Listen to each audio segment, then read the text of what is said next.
Assalamualaikum warahmatullahi wabarakatuh. Kali ini ketemu saya lagi dengan saya Dede dari Kebun Tin Pamulang.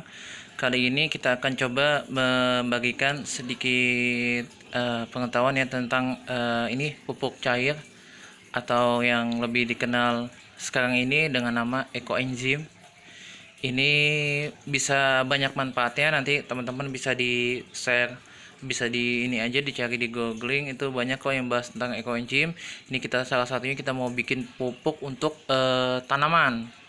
Nah ini karena sekarang bulan Ramadan biasanya kita banyak sisa-sisa dari buah atau sayuran, itu bisa dimanfaatkan untuk membuat pupuk. Prosesnya sih memang cukup lumayan lama, itu membutuhkan waktu sekitar 3 bulanan. Adapun alat-alat yang atau bahan yang diperlukan itu ini ya, apa, bahan-bahannya itu ada buah atau sayuran yang kita kumpulkan, itu nanti kita potong-potong. Itu ada juga cuma 3 bahan ya, gula ini, gula tebu. Katanya sih kononnya gula tebu tuh yang agak hitam ya, kalau gula aren agak kecoklatan. Ini gula tebu cuma 3 bahan, sama air biasa nih, air sumur, bukan air pump ya.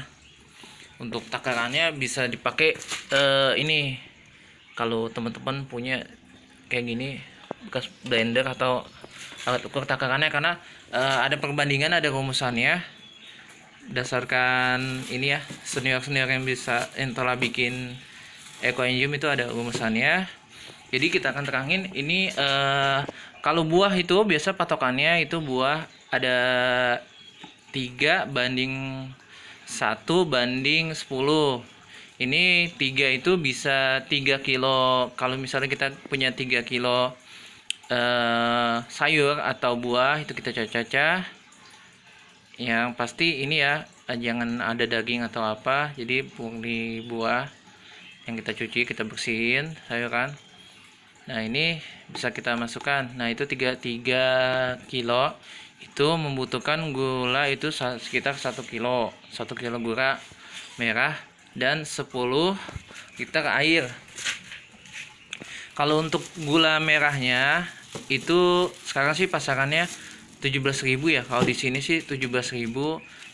Jadi ini kita fermentasi, jadi lumayan irit ya teman-teman. Kalau kita beli misalnya kayak produk pupuk cair yang udah jadi kemasan, itu 1 kilo itu 1 liter itu sekitar 20 ribuan, bahkan 27, kisaran segitu. Nah ini kita coba bikin sendiri.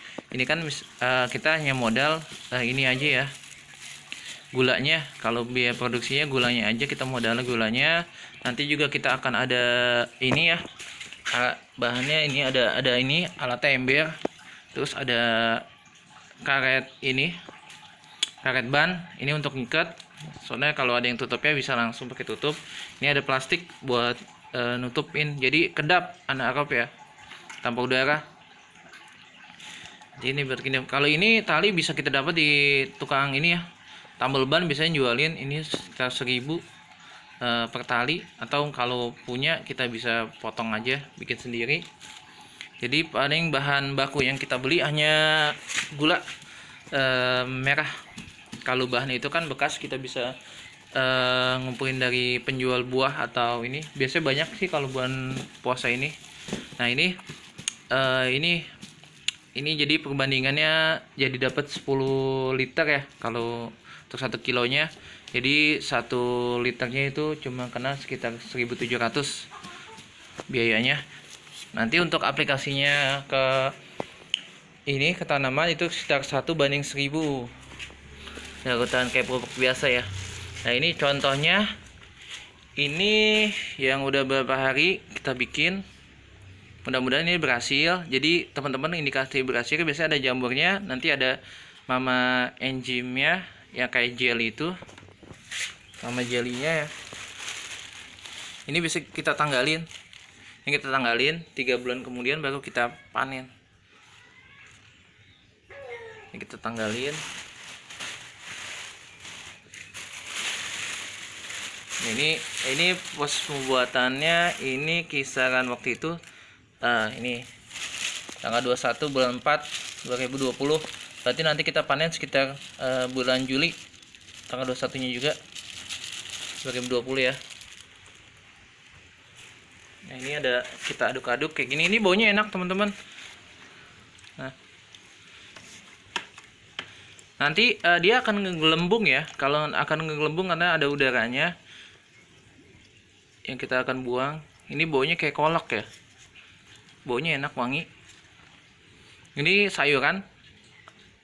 Sayur kita aduk di sini. Ada yang buahnya beda, kita bedain. Kita mau tes. Nah, ini biasanya nih kalau udah jadinya atau udah kita tutup ini akan melembung kayak gini nih. Lembung, ini akan kenceng nih. Ini prosesnya kayak gini ya. Kita balik ke proses lagi. Nanti gula tinggal dimasukin aja. Masukin ke sini.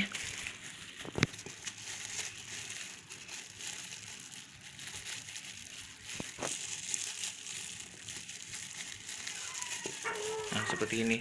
Gula sih menurut saya sendiri sih nggak usah dihancurin ya, karena dia akan nanti hancur sendiri. Paling kita aduk-aduk aja. Kan berapa hari sekali kita aduk untuk membuang gasnya juga. Nah, setelah gula kita masukkan ke ini ke ember, ini kita aduk-aduk. Nanti lama-lama airnya akan berwarna kecoklatan. Dan ini udah kecium dari bau airnya ya. Itu enak. Jadi nanti kalau misalnya ini ada keberhasilan atau kegagalan, biasanya indikatornya itu baunya ya teman-teman. Kalau baunya nggak enak atau bau busuk, itu gagal. Kemungkinan sih itu karena kurang rapet ya, atau bahannya itu rumusnya nggak sesuai. Jadi untuk rumusnya itu bisa bisa 3 itu ini sampah organik, buah atau sayuran, itu 1-nya gula dan 10-nya air. Jadi hitungannya misalnya teman-teman punya 1 kilo sampah buah, itu tinggal dibagi aja di 3 itu untuk mendapatkan hitungan gulanya. Dari hasil itu nanti bisa dikaliin ke 10 untuk mendapatkan berapa liter air yang diperlukan. Paling itu aja teman-teman, nanti ditanggalin. Jadi kita tunggu sampai sampai 3 bulan baru nanti kita aplikasiin ke tanaman. Oke, itu aja dari saya. Lebihnya mohon maaf. Jadi ekoenzim ini bisa di banyak macamnya ya, karena saya kos ke tanaman jadi buat pupuk. Oke, itu aja dari saya. Assalamualaikum warahmatullahi wabarakatuh.